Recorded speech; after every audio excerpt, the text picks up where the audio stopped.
y la verdad es que ya estamos dentro de los tiempos. Entonces quiero agradecerles a cada uno de ustedes por haber participado en la mesa.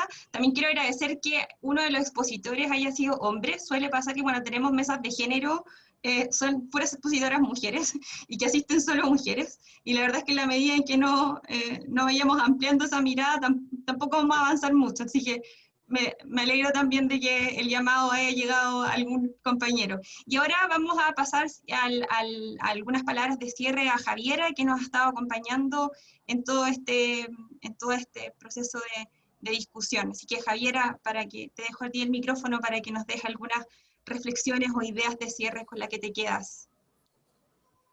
Sí, disculpen la compañía que tengo acá. No, no me tengo que disculpar, al contrario, gracias por la compañía que tengo acá, un viernes en la tarde. Bueno, primero que todo, gracias, Caterín, por esta invitación fascinante. He estado súper entretenida escuchándolos a todas y a todos. Felicitar las cuatro presentaciones, porque la verdad es que son todas muy atingentes. Me parecieron muy diversas, pero en el marco de una homogeneidad, ¿no? De una pregunta en común, que es bien evidente, para el caso del estudio sobre la historiografía y las publicaciones, para el estudio de Consuelo sobre las matemáticas, la discusión que se está llevando en Argentina y en el fondo cómo el movimiento social se plasma en la institucionalidad, que es una situación que estamos viendo aquí en Chile también, que quería comentar. Y esta gran curiosidad que me produce la tesis de Catherine, que creo que va a ser un aporte súper bonito. Miren, la verdad es que la conversación ha estado tan ilustrada que siento que mi contribución va a ser bastante marginal, ¿no? O sea, se han dicho acá muchas cosas importantísimas, interesantes, inteligentes, y algunas de las cuales yo suscribo también, otras de las cuales he aprendido escuchándolas a ustedes. Así que en el fondo, solo quiero hacer comentarios generales, un comentario para cada presentación, y finalmente una mirada de cierre al respecto de esta discusión. Primero, agradecer la presentación de Karin y José Manuel. Me gustó mucho el estudio porque, si bien tristemente no presentaron muchos detalles de los hallazgos, me quedé como con gusto a poco en la parte final, porque fueron muy estrictos y ordenados con el tiempo, y claro, ahí a veces es difícil priorizar. Me quedé con gusto a poco de saber cómo se especificaba esta genealogía del cambio del comportamiento en las publicaciones, en qué área finalmente se traduce esa historiografía. Se abandona la mirada de la educación, pero finalmente en qué se especifica, ¿no? ¿Cuán distinto es respecto de la mirada de género, o en el fondo de esta división de temáticas tradicional a lo femenino y a lo masculino? Me quedan dudas al respecto. Yo me imagino que eso lo tienen bien desplegado en el trabajo, y si no, mi invitación sería a que reflexionen acerca de eso, ¿no? ¿Cuán distinto es realmente? Efectivamente se abandona esta mirada de lo pedagógico, pero finalmente, ¿qué tipo de publicación es la que se terminó por desarrollar esos años? Y ahí me pareció interesante, mientras ustedes hablaban, mencionaba, Karin, estos efectos que producen las crisis sociales y económicas en general en el comportamiento de la sociedad y particularmente en la academia. Yo me preguntaba qué interesante sería hacer un paralelo de esta crisis de los finales de los años 20 y el efecto que tuvo en la academia mirado en una perspectiva de género con lo que está ocurriendo ahora, ¿no? Salud. Actualmente se está publicando mucho a nivel internacional estos indicadores de impacto típicos norteamericanos, de las postulaciones de papers y publicaciones durante los últimos meses, ¿ya? Y hay evidencia bien interesante de cómo, igual como hemos visto, que es lo que yo estudio, un poco el comportamiento de mercado laboral femenino, o sea, cómo abruptamente la curva de participación laboral se fue al suelo, o sea, impresionante. Igualmente se fue así al suelo el envío de papers, de la postulación de ponencias. Y sería muy fascinante observar cómo ese comportamiento podría ser, tener algún nivel de explicación o segregación según área disciplinar, ¿no? ¿Por qué lo digo? Porque está claro, y ahí me uno ya a lo que explicaba Consuelo, es mucho más probable quizás que encontremos más afinidad en lo femenino, en disciplinas como las nuestras, las humanidades, las ciencias sociales, que en las disciplinas científicas duras, ¿no? Entonces yo me pregunto, ¿ese efectos de las crisis es más potente en las disciplinas nuestras o es más potente en las disciplinas científicas duras, ¿no? Yo sé que no escapa totalmente a la reflexión de la tesis que ustedes están trabajando, pero yo consideraría muy bonito que ustedes hicieran un paralelo final, ¿no?, de reflexión de cómo hacer en el fondo este mirroring, ¿no?, este espejo entre la crisis de hace un siglo atrás con lo que estamos viviendo ahora, quizás haciendo un zoom a la crisis actual de las publicaciones en nuestras disciplinas. Y otra pregunta que me surgió, y es con esto quiero vincular con el trabajo de Consuelo. El trabajo de Consuelo, al igual que el de ustedes, y a diferencia de los otros dos, discute acerca de las limitaciones que tenemos para llegar a los lugares de lo masculino, ¿no? En el fondo, estas resistencias, ¿no?, muy visibles, pero al mismo tiempo basadas en cuestiones invisibles, culturales profundas, que nos impiden llegar a esta élite, ¿no?, a esta élite intelectual, a esta élite potencialmente económica, ¿cierto? Pero poco reflexionamos acerca de las lógicas de esa élite, ¿no? Un poco lo decía antes Karin respecto a la masculinización, a la lógica masculina, o no sé si era José Manuel, respecto como a la masculinidad de las ciencias y del mundo del poder. Bueno, pero ¿tenemos algo que decir acerca de eso? ¿Queremos que las mujeres lleguen a esa élite? A esa cultura de la élite, ¿no?, a esa manera de comportarse de ese liderazgo, ¿no?, que sabemos que ese liderazgo masculino es, ¿a qué refiere? ¿A qué valores? A la competitividad, a la agresividad, a la frialdad, a la castración de emociones, al éxito, ¿no?, a este concepto de éxito como el centro, ¿no?, del mundo. Y es precisamente a esa es la élite a la cual queremos entrar.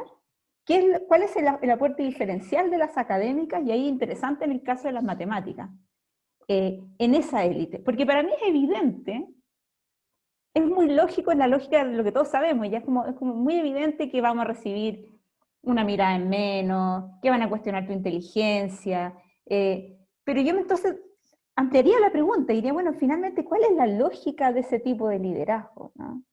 ¿Y qué es lo que viene a romper la mirada femenina en ese sentido? Entonces, me pasa un poco que muchas veces, porque queremos, que es evidente, que es urgente diagnosticar esta necesidad de permear a toda la sociedad, ¿no?, por lo femenino, nos detenemos poco a reflexionar acerca de la calidad de esas élites, a la calidad de vínculos y relaciones que se generan en los puestos de poder. Y finalmente, yo creo que mucho de la resistencia que entremos tiene que ver con ese choque cultural, porque nosotras no hemos sido socializadas culturalmente en esas habilidades ni esas formas de ser, ¿no? Entonces, eso genera, yo creo, un choque importante.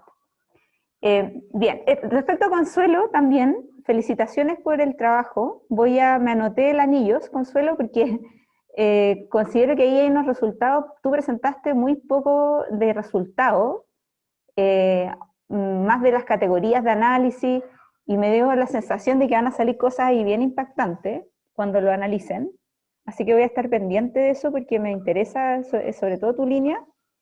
Y ¿sabes lo que me pasa? Es que yo he estado mirando hartos resultados respecto a la encuesta longitudinal de primera infancia, no sé si la conocen, que es la única encuesta en Chile que sigue a niños desde el momento, casi del momento de nacer. Es un panel, en el fondo se sigue a los mismos niños a lo largo del tiempo y se les miden distintos aspectos de resultado cognitivo y no cognitivo, y a variables de contexto, sociales, estímulo, parentalidad, quienes te cuidan, qué prácticas parentales. Es fascinante la encuesta, está súper poco estudiada desde las ciencias sociales, está muy estudiada desde la salud. Bueno, me he metido un poco a analizar esos datos, y saben que resulta que en general a las niñas, las mujeres, nos va mejor desde que nacemos, en comparación a los hombres, en todos los tests. En el único test que sacamos que no hay diferencia significativa, adivinen en qué es.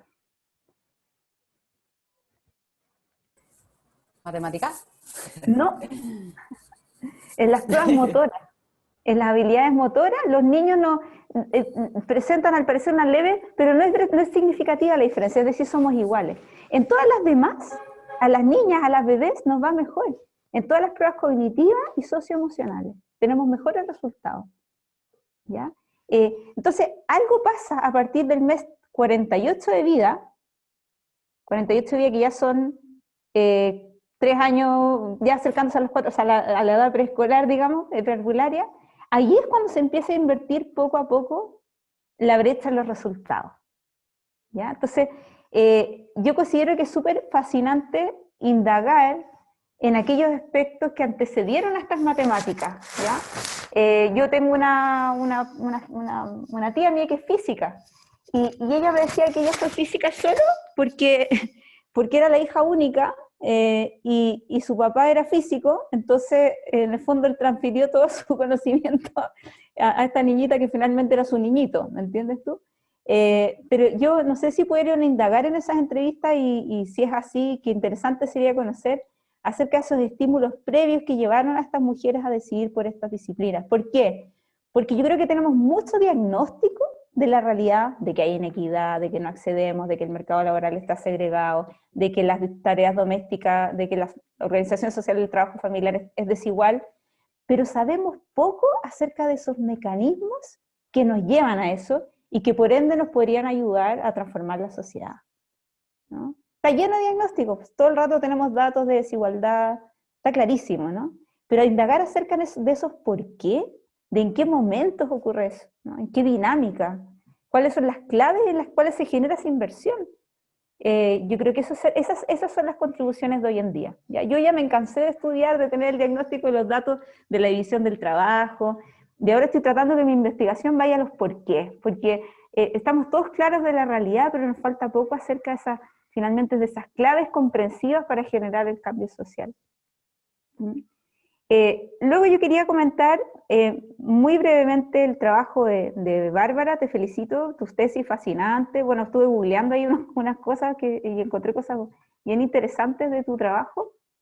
Me gustaría hacer destacar un tema que tú mencionaste muy someramente, pero que en Chile está muy aproblematizado, que es el tema de cómo se ha priorizado una mirada punitiva o punitivista en esta cuestión.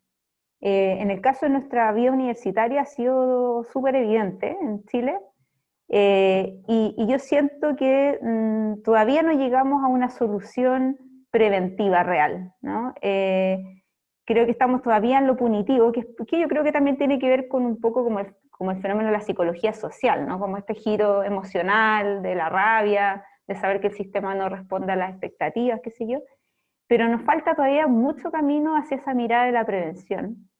Y yo considero que si tú nos puedes compartir más adelante o después acerca de cómo ustedes han manejado esa mirada de la prevención y si ha funcionado o no, quizás tal vez no ha funcionado, lo encuentro súper interesante. Luego contarte que en Chile nos ha pasado algo parecido que en Argentina. Estamos pasando por un periodo de institucionalización del movimiento social en distintas instancias. El Ministerio de la Mujer solamente desde hace 2 años está ejerciendo una cuestión así como del Ministerio de la Mujer, de plantear políticas, normativas, pero tenemos un montón de normas que están dormidas hace 10 años. Por ejemplo, la norma de género para empresas, esa norma existe hace 10 años atrás, yo trabajé en el diseño de esa cuestión y está ahí, nadie la ha considerado, pasa por periodos en donde se toma, periodos donde se abandona. Y aquí yo quería mencionar una cosa, y es que tendemos obviamente, a situar la cuestión del género desde esta mirada de nuestra exclusión, ¿no? Nuestra exclusión histórica, de nuestra marginalidad, de nuestra dificultad de acceder al puesto de poder y a la élite. Pero en oposición, nosotros tenemos un rol fundamental en el orden social. Y en generar estos mecanismos de cohesión, de construcción de identidad, de promoción de políticas sociales, que es único. O sea, que yo creo que es un poder muy fuerte y que se asocia probablemente a la exclusión en el otro sector. Y ahí yo considero que el trabajo de Catherine es interesantísimo, ¿no? Porque al tiempo que estamos preocupados de que las mujeres accedamos a los puestos de poder, no valorizamos nuestro rol en el ámbito privado, doméstico, organizacional, del movimiento social, ¿no? Yo creo que nosotras tenemos un fuertísimo poder en eso, ¿no? Y lo que tenemos que visibilizar es que ese poder permea nuestra vida cotidiana, en el orden de la familia, en el orden de la crianza, de la educación de los niños, ¿no? En el levantamiento de cuestiones relevantes para la sociedad, todo el movimiento de vivienda que alguien mencionaba por ahí, las líderes son mujeres. Todo el movimiento respecto a la alimentación comunitaria, toda la crisis que había con la alimentación, quienes lideran las ollas comunes son mujeres, ¿no? Entonces, en contraposición a esta carencia en el poder de la élite, somos todopoderosas en las bases de la sociedad. O sea, a mí eso no me cabe ninguna duda y tendemos a invisibilizarlo mucho porque queremos visibilizar mucho lo otro, ¿no? Nuestra necesidad de estar en los puestos de poder. Y yo creo que no puede ser lo uno sin lo otro. Y ahí rescato el trabajo de Bárbara respecto a la importancia del movimiento social femenino, ya no solo para las cuestiones de género, sino para las cuestiones en general del orden de la sociedad, la estratificación, la pobreza, las inequidades, y la contribución en ese sentido que puede ser la tesis de Catherine, me recordó mucho al trabajo de Consuelo Arao sobre allegamiento, cómo la cultura femenina y configura un orden de cohesión que nada más te lo da en esta cultura, ¿no? Pero no lo valoramos, lo tendemos ahí como algo sin importancia, porque tenemos esta idea de que lo doméstico es la carga. Alguien lo mencionó acá, las cargas familiares. La carga, aquello que no nos provee prestigio, que no nos provee satisfacción, que no nos da éxito, es la carga, ¿no? Pero resulta que esas cargas sostienen todo lo demás. Vivimos en esa carga, ¿por qué no la valoramos? ¿Por qué no le damos un sentido de utilidad simbólica y social más relevante? Y yo creo que probablemente parte de eso es el por qué los hombres no se convencen de participar, ¿no? No lo ven simpático, ni prestigioso, ni valorable, ni que genera algo bueno para la sociedad, ¿no? Bueno, nada, no tenía mucho más que comentar, la verdad. Y un último comentario que me quedó dando vuelta, me lo anoté, pero el tema del concepto de interseccionalidad, ahí estoy con Catherine, yo te apoyo con que seas crítica con ese concepto, porque yo leo mucho sobre interseccionalidad, pero la gran mayoría del trabajo que toma con seriedad esa perspectiva, la verdad es que no es tan seria, y terminan haciendo esta lista de supermercado de variables, este checklist, y construyendo estas categorías hiperespecíficas de sujetos, y para eso, bueno, todos podríamos caer en una categoría interseccional, ¿no? O sea, la interseccionalidad debiera ser un constructo un poco más abstracto que ese, y probablemente tiene que ver con lo que decía José Manuel, que está a medio camino de ser una teoría. Yo creo que sobre todo es una perspectiva que está más en la metodología, en lo metodológico, en la observación, que en la perspectiva más teórica. Pero bueno, eso nada más tenía que decir. Muchas gracias nomás por el espacio. Muchas gracias, Javiera, por tus comentarios de cierre. Creo que recogiste varias de las ideas claves que estuvimos conversando acá en el espacio. Quiero agradecerle nuevamente a cada uno de los y las expositoras que participaron, a Diego Vilches, que estuvo apoyándome también, justo tuvimos un impasse ahí con Zoom, y dejar los invitados que justo ahora a las 5, yo sé que estamos encima, pero viene la clase de cierre ya de Ana María Vara, con un tema relacionado con la posverdad, va a estar súper interesante, así que con esa charla magistral nosotros ya cerramos, y bueno, reiterar los agradecimientos a Javiera, por haber aceptado participar en este espacio y habernos apoyado, y esperamos nosotros también que este espacio del CICLA, el Seminario Interdisciplinar, se repita el otro año, así que también decirles que queden atentos a nuestras redes, bueno, ya tenemos nuestros correos, así que podemos seguir en contacto y compartiendo material. Así que muchas gracias por el espacio de discusión, gracias también a quienes asistieron y fueron comentando también en el chat. Así que, bueno, será hasta la próxima vez. Chao, que estén muy bien. Muchas gracias. Gracias. Chao. Gracias a todos. Chao.